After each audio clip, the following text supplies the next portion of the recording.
and teachers. I am Vignesh of class 7th C. Stand proudly in front of you to share about the importance and speciality of number 7. Number 7 plays a very important role in human life. They say God created the world in 6 days and took rest on the 7th day. There are 7 continents and 7 seas in the world. There are 7 wonders in the world. A week has 7 days and there are 7 colors in a rainbow. Our body has 7 chakras. There are 7 musical notes in both Western and classical music. Do you remember Sabdaswaram? Sabda means 7. Spiritually also 7 is very special.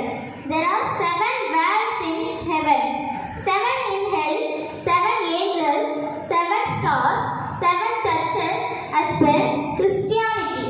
In Hinduism also 7 is important.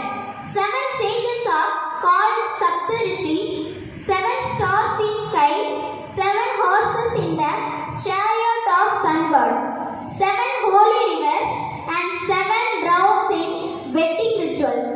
There are 7 verses in the first chapter of Quran. Buddha taught 7 factors of enlightenment.